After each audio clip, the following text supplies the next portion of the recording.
Pero muy buenas tardes para todas aquellas personas que de alguna manera participan en estos espacios de reflexión, en estos espacios de discusión sobre los grandes temas del país y del mundo cuando eventualmente las circunstancias así lo exigen.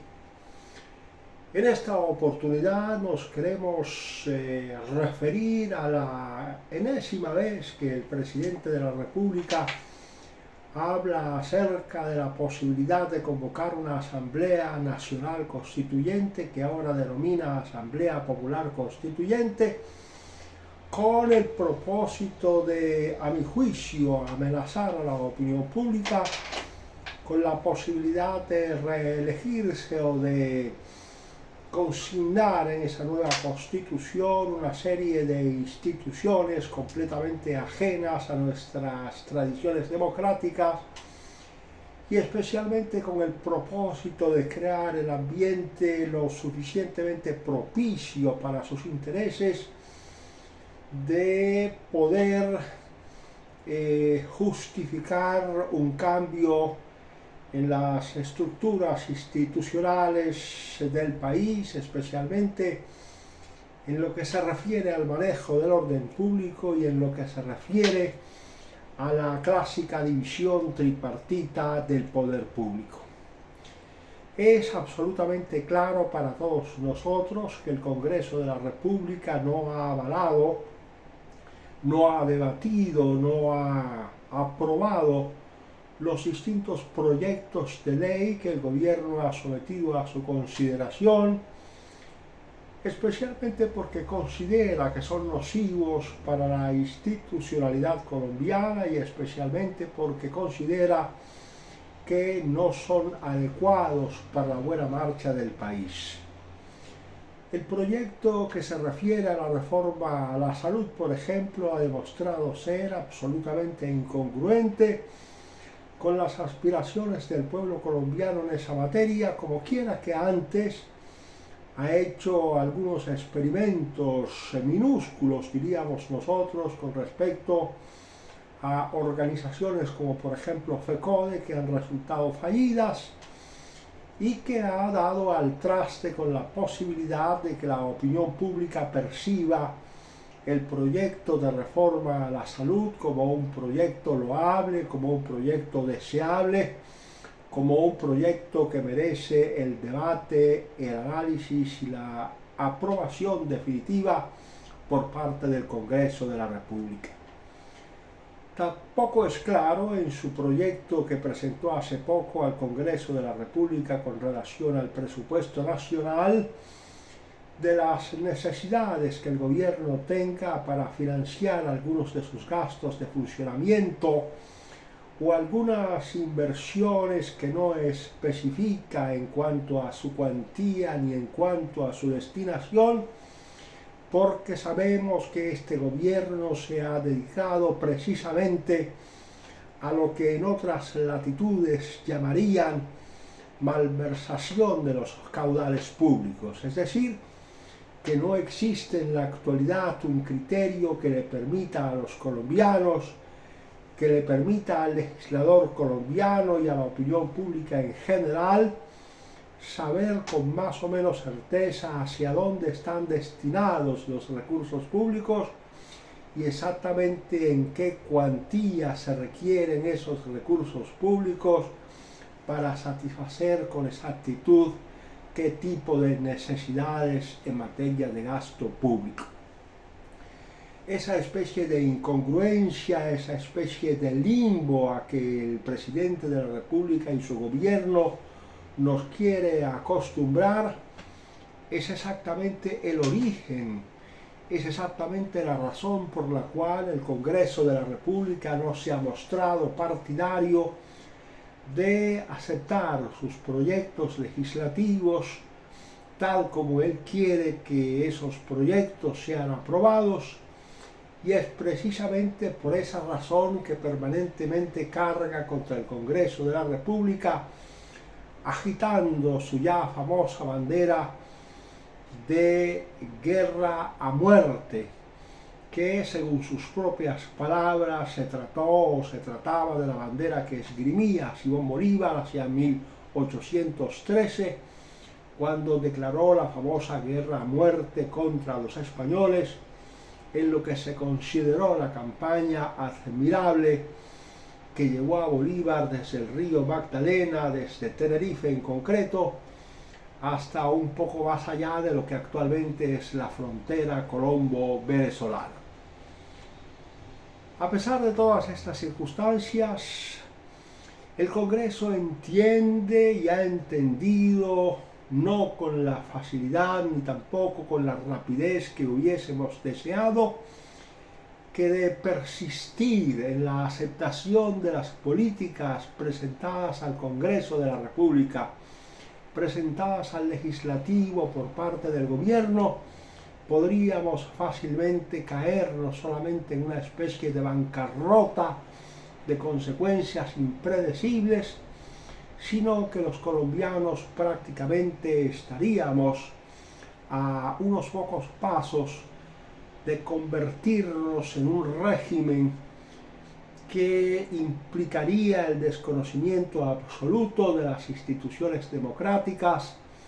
especialmente de lo que se ha convenido en llamar la división tripartita de los poderes públicos. Y de ahí surge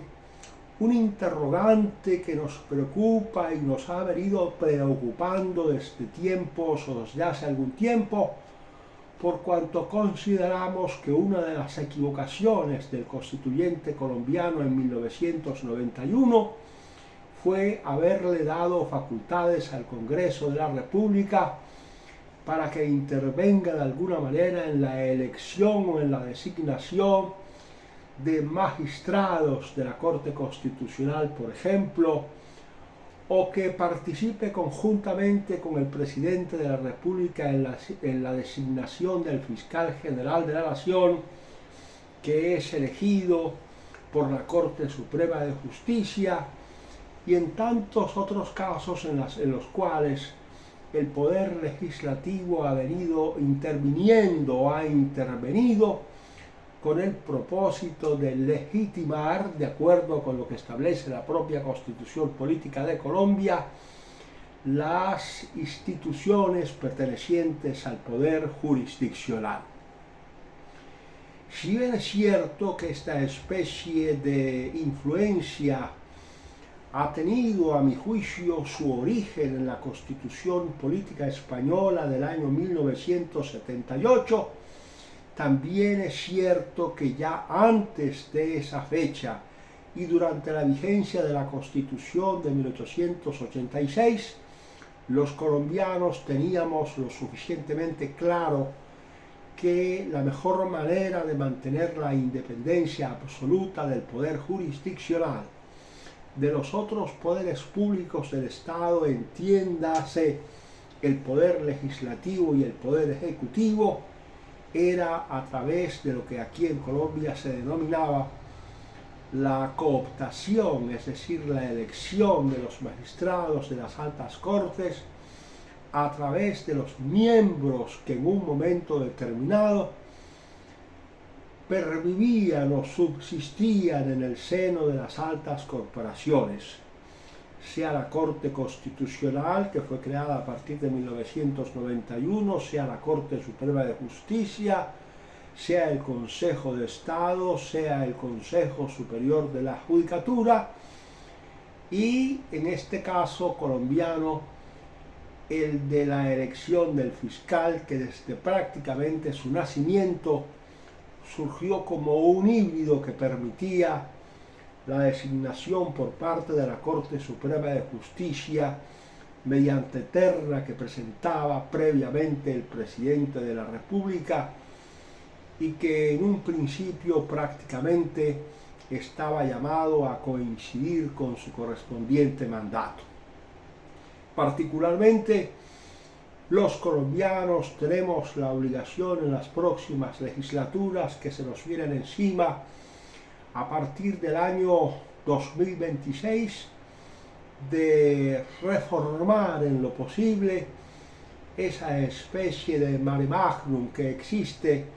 esa especie de confusión existente entre el poder legislativo,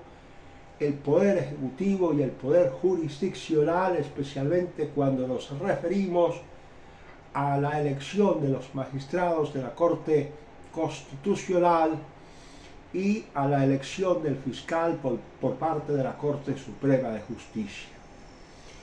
Pero más allá de cualquier otra consideración, es importante que tengamos en cuenta que esa especie de espada de Damocles que nos tiene acostumbrados el presidente de la República con relación a la presunta convocatoria de una Asamblea Popular Constituyente en caso de que el Congreso de la República no le apruebe los proyectos de ley que por regla general somete a su consideración, es no solamente un fastidio permanente para el espíritu, sino que nos habla a las claras de las inmensas debilidades conceptuales e ideológicas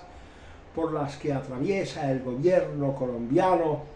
especialmente este gobierno que se ha dicho hasta la saciedad que es el primer gobierno de izquierda en Colombia.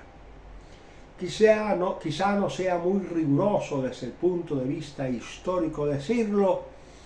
pero en gracia de discusión aceptemos de que se trata del primer gobierno de izquierda que lamentablemente ha sido una especie de tormento, ha sido una especie de fastidio, ha sido una especie de estado permanente de zozobra en que la nación se ha visto envuelta como consecuencia de las amenazas muchas veces extorsivas en las que incurre el gobierno y muy especialmente el presidente de la República cuando las instituciones no se avienen a las propuestas que por regla general se hacen. Como conclusión a esta especie de galimatías que muchas veces no entendemos con absoluta claridad, podemos decir que existen razones para que los colombianos aceptemos una especie de parte de tranquilidad en la medida en que las instituciones han demostrado, a pesar de su aparente fragilidad, una fortaleza de la cual creíamos que carecían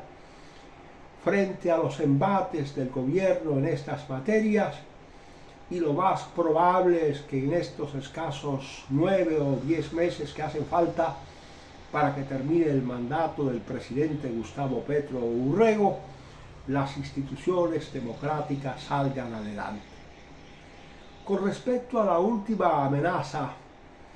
de cambiar el calendario electoral si llegasen a configurarse las circunstancias fácticas para la declaratoria de un estado de sitio, yo particularmente creo que esta sería una salida más en falso por parte del gobierno, como quiera que la Constitución Política de Colombia no señala de manera expresa, no establece absolutamente en ninguno de sus apartes la posibilidad de que el gobierno pueda tocar el calendario electoral que, entre otras cosas, está consignado en la Constitución Política de Colombia, ni aún bajo la declaratoria del estado de conmoción interior, que es la figura que actualmente rige de conformidad con lo que establecen los artículos 213 y 214 de la Constitución Nacional. El estado de sitio, para evitar confusiones, rigió hasta 1991 bajo los auspicios de la Constitución de 1886, y el estado de conmoción interior comenzó a regir a partir del momento en que se expidió la Constitución de 1991. Ni en el primer caso, ni en el segundo caso, el gobierno puede suspender las elecciones suspender las garantías constitucionales, suspender los derechos fundamentales. Estaríamos en esta eventualidad ante un caso absoluto de desconocimiento de la Constitución política, del cual el presidente de la República sería responsable ante el Congreso de la República por haberse excedido en sus funciones y por no haber cumplido como se debe la Constitución política de Colombia. Muy, pero muy buenas tardes.